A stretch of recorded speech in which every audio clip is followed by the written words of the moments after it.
Ben Ortopediyatri İstanbul Kliniğinden Profesör Doktor Muharrem İnan. Bugün bize en çok sorulan sorulardan olan kozmetik boy uzatmayı anlatmak istiyorum. Kozmetik boy uzatma, literatüre 1990'lı yıllardan sonra giren ve giderek artan sayıda yapılan bir cerrahi. Adı üzerine bu biz kozmetik cerrahi. Burada insanların şu boydan itibaren kozmetiktir ya da bu şekilde kozmetik olarak yapılır demek istemiyoruz. Çünkü insanlar kendini eğer kısa hissediyorlarsa bu göreceli ve subjektif bir kavram. Biz bunu kısa olarak kabul ediyoruz. Bu insanların bize başvurmak için farklı nedenleri olabiliyor. Biz sorgulamaktan çok kişileri buna hazırlamak ve bu cerrahilerin gerekliliğini sorgulamak istiyoruz. Bizim kliniğimizin tedavi yaklaşımındaki basamaklar kişiye özel olarak konuşmak, sorunları anlamak, psikiyatrist desteği almak ve gerekli birimlerden eğer ek desteğe ihtiyacımız var bunları aldıktan sonra o kişiyi bu ameliyata hazırlamak ya da vazgeçirmek üzerine. Amaçlarımız gerçekçi olmalı. Biz birçok taleple karşılaşıyoruz. Kendisinin birinden daha uzun olmasını isteyen ya da 20 santimetre uzamak isteyen ya da herhangi bir nedenle boyunun kısa olduğunu düşündüğü için bir seferde 15 santimetre uzamak isteyen insanlar oluyor.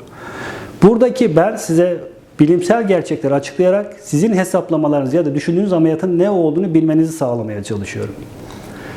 Burada kemik uzunluğunun 5'te 1'i kadar uzatılabileceğini bilmek, bunun üzerine çıkıldığı zaman sizi riske ettiğimizi söylemek zorundayım.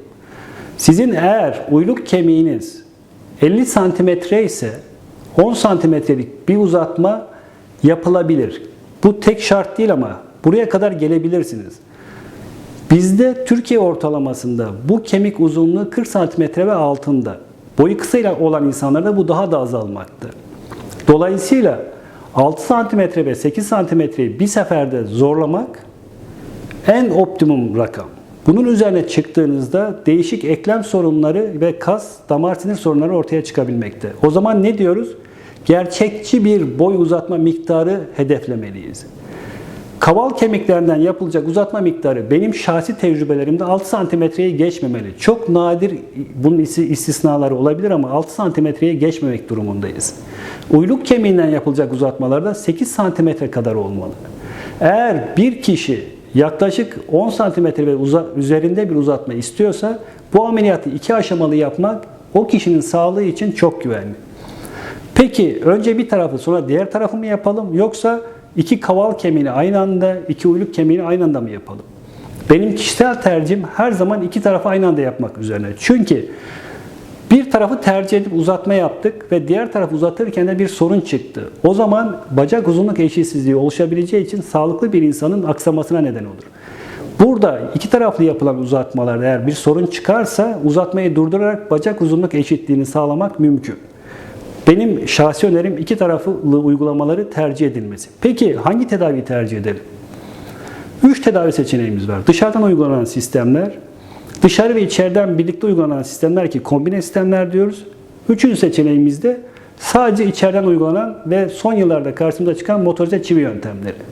Estetik ya da kozmetik boy uzatmaları da sadece dışarıdan uygulanan sistemleri önermiyorum. Çünkü çok fazla yara izine neden oluyor ve tedavi süresi çok uzun sürüyor. Yani erişkin bir insanda boy uzatmasının her 1 santimetresi için yaklaşık 1-1,5 ay beklemek zorundayız. Sigara kullanımı varsa, beslenme yediyse bu süre daha da uzamakta. Bu şu demek, 8 santimetre uzatma isteyen birisinde 1 yıla kadar tedavi sürebilir. Dışarıdan cihazla bunu dolaşmak ve bu 1 yılı kapatmak oldukça zor. O nedenle kombine yöntemler olabilir. Kombine yöntemler nedir? Dışarıdan bir cihazınız var. Bacağı her gün 1 milim uzatıyor. Uzatma bittiği anda içerideki sistemi kilitliyoruz. Sizin kemiğinizi ve sizi artık o sistem taşıyor. Dışarıdan olan sistemi de çıkartıyoruz. Böylece hareketleriniz hemen başlıyor. Yara izleriniz daha az oluyor. Ve en önemlisi fizik tedavi ve normal hayata daha kısa sürede dönüyorsunuz. Bu bizim tercih nedenlerimizden en önemlisi ve bir de ekonomik olarak da şartları düşünmeliyiz. Ülkemiz için bu optimum şartları sunmakta. 3. tercih ettiğimiz yöntem sadece içeriden uygulanan sistemler. Bu sistemler tabii ki mükemmel sistemler. Sadece şu andaki en büyük sıkıntımız çivinin maliyeti oldukça yüksek. Burada Yapılan işlem kemik içerisine yerleştirilen bir çivi. Çivi teleskop şeklinde düşünün ve uzaktan kumandalı. Bunu siz kullandığınızda, uzaktan kumandaya bastığınızda çivi her gün 1 milimetre uzamakta. Dolayısıyla istenen uzatma boyuna gelene kadar her gün 1 milimetre uzatma sağlanır ve çivi içeriden olduğu için sizi taşır. Buradaki peki sıkıntımız nedir? Orijinal teknikte önce bir bacağı sonra diğer bacağı ameliyat edilmesi isteniyor. Çünkü bu çivilerin içerisindeki dişli sistemleri, uzama sistemleri çok hassas. Üzerine yük verdiğiniz zaman bu sistemler bozulabilir ve uzamayabilir. O zaman tek taraflı yapılıp önce bir tarafı sonra diğer tarafı yapmak gerekiyor. Burada bizim şahsi uygulamamızdaki yurt dışında birkaç ülke daha bunu uyguluyor.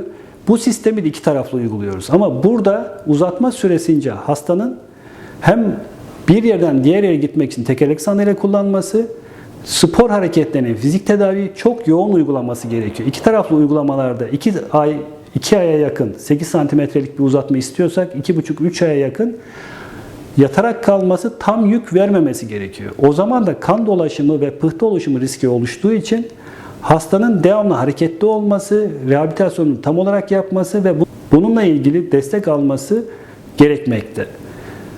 Konuyu özetleyecek olursak, kozmetik cerrahiler her istediğimizde yapacağımız basit cerrahiler değildir. Sizin kemiğiniz çatlatılarak uzatıldığı için kaynama ile ilgili sorunlar ya da enfeksiyon oluşabilir. Bunlar oluşur demiyorum. Çok yaygın değil ama oluşabilir. Bunu göz önüne almalıyız. Uzatma süresince ağrılarınızın olacağı çok yoğun fizik tedavi ve psikolojik destek gerekeceğini bilmeniz gerekiyor. Burada belli bir savaşın üzerinde, yani kendi kişiliğiniz ve bilincinizle bu işte savaşmalı ve tedaviyi başarılı bitirmelisiniz. 3 tedavi seçeneğini saydık. Dışarıdan, kombine ve içeriden olan. Dışarıdan olan yöntemleri önermiyoruz. Bunu kullanmanızın ızdırabı çok artıracağını düşünüyoruz. Ve tedavinin iyi tarafı sizin amaçlarınıza ulaşmanızı sağlar. Kötü tarafı bu bir tedavi yöntemidir ve komplikasyonlar açık bir cerrahidir. Sizin bunların hepsini bir arada düşünüp araştırmalarınızı yapıp hekiminizle size en uygun tedavi yöntemini seçmeniz gerekmektedir. Teşekkürlerimle.